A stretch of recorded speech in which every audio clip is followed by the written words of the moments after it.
Beauty Gold vous présente le journal.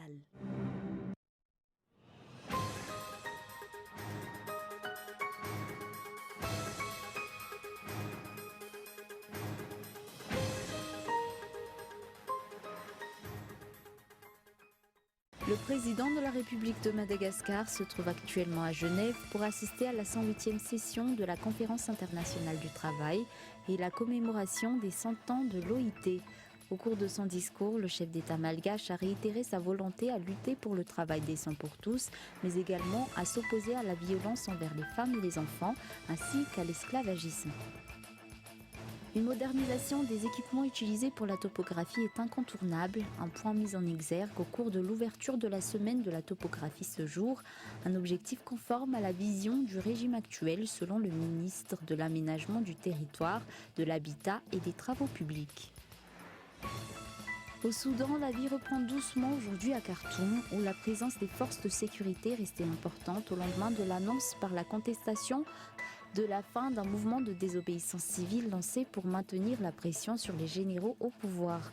Le mouvement de contestation qui réclame un transfert du pouvoir aux civils avait accepté de revenir prochainement à la table des négociations.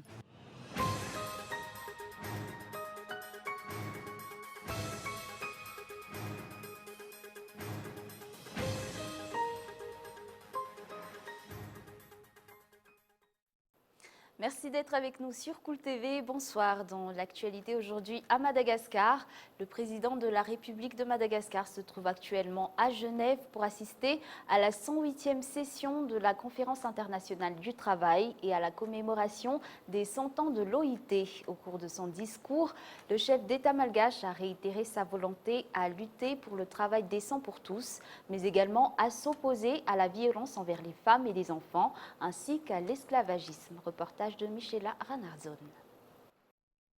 Madagascar est composé en majeure partie de jeunes, un point réitéré par le président de la République de Madagascar, Andrazoul, lors du discours qu'il a tenu à Genève.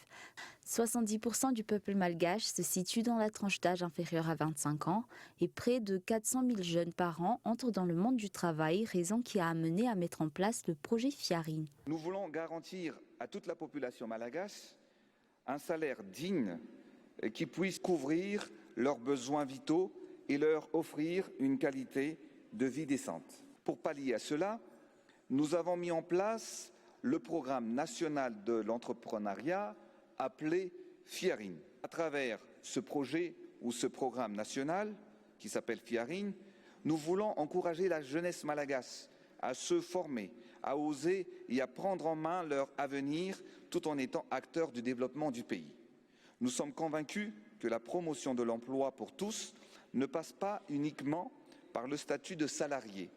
En effet, la création de son propre emploi et sa propre entreprise permettra de résoudre les problèmes du sous-emploi, de chômage et mettre à terme à la violence, l'insécurité et à l'extrême pauvreté.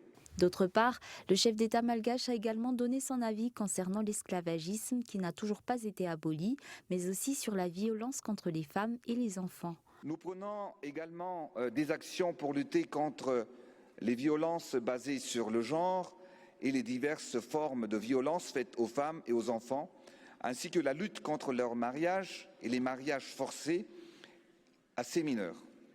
Sous mon impulsion, nous avons augmenté substantiellement les budgets des ministères responsables des volets sociaux. Pour ce faire, Madagascar s'est fixé comme objectif d'éradiquer le travail forcé, l'esclavage moderne, la traite des personnes d'ici 10 ans et interdire toute forme du travail aux enfants. À travers cette volonté d'aller plus loin et plus rapidement dans le respect des principes et des droits fondamentaux au travail, je suis fier que notre pays soit le premier pays pionnier de l'Alliance 8.7 visant à combattre la traite des êtres humains, abolir le travail forcé et éliminer le travail des enfants sous toutes ses formes. Le président Andrazoul a achevé son discours en rappelant une partie essentielle de la politique générale de l'État qu'il dirige, à savoir un travail décent pour tous, notamment pour les jeunes, les femmes, les artisans, ainsi que les agriculteurs et les éleveurs. Il a également tenu à renforcer son soutien à l'Organisation internationale du travail dans les luttes qu'elle mène. Sur un tout autre sujet, une modernisation des équipements utilisés pour la topographie est incontournable, un point mis en exergue au cours de l'ouverture de la semaine de la topographie ce jour, un objectif conforme à la vision du régime actuel selon le ministre de l'Aménagement du Territoire, de l'Habitat et des Travaux publics, Yves Richard. L'utilisation d'équipements modernes est nécessaire pour l'amélioration des capacités du service de la topographie à Madagascar, une modernisation qui apportera de nombreux avantages. La précision est nécessaire en matière de topographie puisqu'elle est essentielle à la construction et réhabilitation des infrastructures et impacte sur les droits de la population dans le domaine foncier. L'utilisation d'équipements modernes est donc nécessaire. La maîtrise d'équipements modernes correspond à la vision mise en place par le nouveau régime en matière de développement d'après le ministre de l'Aménagement du Territoire, de l'Habitat et des Travaux publics. La topographie a une place essentielle dans le développement du pays, selon les explications. La topographie est liée à tous les travaux de développement du pays. C'est pour cela que ce genre d'événement est important et je me tourne particulièrement vers les jeunes pour leur faire savoir que la topographie est une nouvelle activité qui s'ouvre pour vous et qui peut vous donner accès à différentes opportunités, une activité en plein essor. La semaine de la topographie a débuté aujourd'hui à Mamas et durera 3 jours. L'objectif est de faire connaître à la population l'essentiel du travail effectué par le service de la topographie et d'exposer l'évolution des matériels utilisés ainsi que de procéder à des échanges pour améliorer la topographie à Madagascar. Sur le plan économique, le prix du carburant reste pour l'instant stable. Aucune hausse ni baisse n'a encore été constatée. Le ministre de l'Économie et des Finances a assuré que la recherche d'une solution pérenne pour résoudre le problème lié au prix de ce produit se poursuit. Il a annoncé qu'un arrêté portant sur la suite des négociations en vue de faire baisser le prix du carburant sera publié sous peu. Michela Ranardzone. Le prix du carburant va-t-il ou non baisser? Si la solution au prix du carburant permettant à toutes les parties d'être bénéficiaires aurait dû être rendue publique au début de ce mois de juin. Pour l'instant, le dialogue portant sur ce sujet entre le gouvernement et les distributeurs pétroliers se poursuit encore, selon le ministre de l'Économie. Pour ce qui concerne les arriérés pour les pétroliers, nous sommes en très bonne voie. Vous savez très bien la détermination du président de la République et du gouvernement pour qu'un accord soit véritablement acté dans les meilleurs délais. Ça va se faire très bientôt. Un arrêté au niveau du ministère de l'Énergie est déjà prêt pour adoption. C'est une question de jour. Nous devons baisser, bien entendu, le prix du carburant. Ça, c'est un aspect important. Et nous devons en même temps voir également la manière de régler une bonne fois pour toutes ces arriérés avec les pétroliers. Pour rappel, à ce jour, un passif de 142 milliards d'ariars envers les compagnies pétrolières doit encore être régularisé par l'État. D'autre part, le ministère de l'Économie et des Finances a également déclaré que la solution qui sera mise en place sera bénéfique pour chacune des parties concernées. Donc nous continuons à honorer nos engagements, tout en maintenant la détermination, comme je l'ai dit tout à l'heure, pour que nous puissions dès cette année trouver un consensus qui rassure tout le monde, parce que nous ne devons pas, c'est un devoir envers la nation, nous ne devons pas fragiliser le secteur, parce que c'est tellement important, et donc nous prendrons les mesures nécessaires pour que le pays ne soit pas dans des situations, disons, difficiles. Actuellement, le prix du litre de l'essence est encore maintenu à 4 200 ariars, celui du litre du gasoil à 3 550 ariars et celui du litre du pétrole à 2 630 ariars. À la suite du communiqué publié hier par le ministère de la Communication et de la Culture, le directeur général de ce ministère a tenu à apporter quelques précisions sur les détails de cette annonce au cours d'une conférence de presse. Passé le délai prévu, des mesures strictes vont être prises à l'encontre des stations audiovisuelles dont l'autorisation ne répond pas aux conditions requises par la loi. Plus d'informations dans ce reportage de Henri Florian. L'assainissement du paysage audiovisuel est une des responsabilités du ministère de la Communication et de la Culture. D'après les chiffres fournis par ce ministère, 92% des stations audiovisuelles situées en province ne remplissent pas les conditions et les documents nécessaires à une station audiovisuelle. Le ministère a de ce fait donné un mois à ces stations pour régulariser leur situation.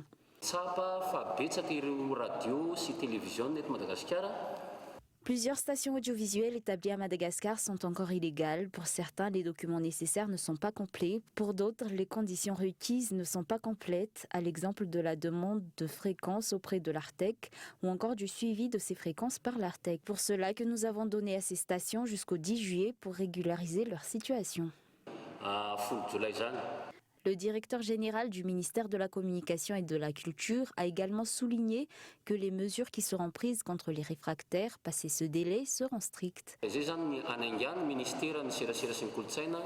Le ministère va devoir prendre des mesures strictes afin que toutes les stations audiovisuelles respectent les règles. Dans certains cas, par exemple, les stations de radio demandent une autorisation d'extension et au lieu d'étendre la station de radio, ils montent une nouvelle chaîne télévisée et vice-versa. Et pourtant, pour cela, il faudrait 2 autorisations distinctes. Nous estimons qu'un mois est amplement suffisant pour fournir les documents attestant de la légalisation de ces stations auprès du ministère. Le fait de ne pas avoir déclaré un point non conforme à la loi vaudront à ces stations d'être sévèrement sanctionnées. Avant de passer aux actualités internationales, en 2017, la branche territoriale du Bureau indépendant anticorruption de Tuliar a été saisie de doléances dénonçant des faits suspectés de corruption au sein de l'organisation médicale interentreprise de Tuliar, ou OMIT, perpétrés par le trésorier du conseil de gestion de ladite organisation. Un détournement d'un montant de plus d'1 milliard d'ariars relatif aux cotisations des adhérents de cette organisation. Plus d'une dizaine de personnes, comprenant essentiellement tous les responsables de la gestion et des finances de l'OMIT, ont été déférées le 6 juin dernier auprès de la justice pour détournement de biens publics, d'abus de fonction, escroquerie et faux, et 4 personnes ont été placées sous mandat de dépôt. Place maintenant aux actualités internationales. Au Soudan, la contestation soudanaise a accepté de mettre fin au mouvement de désobéissance civile lancé après le début d'une répression meurtrière et de reprendre les discussions avec les militaires au pouvoir afin de trouver une issue à la crise. France 24. L'opposition soudanaise et l'armée, bientôt de retour à la table des négociations. Présent à Khartoum depuis vendredi pour trouver une solution à la crise, le médiateur éthiopien annonce un premier pas vers la reprise du dialogue. Le Conseil militaire de transition a accepté de prendre des mesures visant à restaurer la confiance, dont la libération de prisonniers politiques. Les forces pour la liberté et le changement ont pour leur part accepté de mettre fin à la désobéissance civile. La semaine dernière, des médias soudanais avaient déjà annoncé la libération de 3 figures de la protestation. Eux affirment qu'ils ont en fait été expulsés au Soudan du Sud. L'Alliance pour la liberté et le changement, fer de lance de la contestation, appelle les Soudanais à reprendre le travail ce mercredi. Routes bloquées, magasins fermés, depuis 3 jours, la capitale Khartoum était quasiment paralysée. Une grève générale pour maintenir la pression sur le Conseil militaire de transition afin d'obtenir un transfert de pouvoir aux civils. Nous ne voulons pas que le Conseil militaire fasse partie du gouvernement. Nous voulons un gouvernement civil et nous voulons que les gens et les jeunes descendent dans la rue. Nous avons besoin de retrouver nos vies. Malgré l'annonce de la fin de la désobéissance civile, les leaders de l'opposition restent sur le qui-vive en attendant la reprise des négociations. Le dialogue entre l'armée au pouvoir et les contestataires avait été rompu le 3 juin dernier après la répression meurtrière du sit-in de manifestants devant le quartier général des militaires. Au Mali, le bilan de la tuerie perpétrée dimanche dernier dans un village d'Ogon, dans le centre du Mali, initialement estimé à une centaine de morts, a été revu à la baisse pour s'établir finalement à 35 morts. Le président malien Ibrahim Boubacar Keïta est attendu dans ce village. Un reportage signé France 24. Des cases brûlées et des carcasses d'animaux, voilà ce qu'il reste de Sobanda après le massacre. Selon les témoignages des habitants, des hommes armés sont entrés dans le village dimanche soir en criant Allahu Akbar. Les assaillants, en arrivant, ont mis le feu aux cases, les obligeant à sortir. Ceux qui sont sortis ont été tués à coups de fusil et ceux qui sont restés à l'intérieur des cases ont été brûlés. Dans le village meurtri, les rescapés vivent la peur au ventre et n'ont toujours pas de nouvelles des portés disparus. Nos enfants et femmes sont tous partis. Actuellement, nous n'avons plus que 5 personnes dans le village. Depuis l'apparition en 2015 dans la région du groupe djihadiste du prédicateur Amadou Koufa, les affrontements se multiplient entre les Peuls et les ethnies Bambara et Dogon. Mardi, les autorités maliennes ont reconnu qu'il leur incombait d'œuvrer à la réconciliation entre ces communautés de plus en plus antagonistes. Le chef du gouvernement, Boubou Cissé, s'est rendu sur place. Ce qui s'est passé ici est une tragédie. C'est une tragédie pour le Mali, c'est une tragédie pour l'humanité. Il était important qu'on vienne, au nom du président, présenter nos condoléances, se recueillir, donner un peu de compassion. Le président Ibrahim Boubacar Keïta a écourté un voyage en Suisse pour rentrer à Bamako. Il appelle à briser le cycle de vengeance. Et avant de nous quitter, je vous rappelle brièvement les grands titres de ce journal. Au cours d'un discours tenu à Genève, le chef d'État malgache a réitéré sa volonté à lutter pour le travail décent pour tous, mais également à s'opposer à la violence envers les femmes, les enfants, ainsi qu'à l'esclavagisme. Une modernisation des équipements utilisés pour la topographie est incontournable, un point mis en exergue au cours de l'ouverture de la semaine de la topographie ce jour. Au Soudan, la vie reprend doucement son cours. Le mouvement de contestation qui réclame un transfert du pouvoir aux civils avait accepté de revenir prochainement à la table des négociations. Et voilà, c'est la fin de cette édition. Au nom de l'équipe qui l'a préparée, je vous remercie de votre attention et je vous donne rendez-vous demain pour un nouveau journal. Au revoir.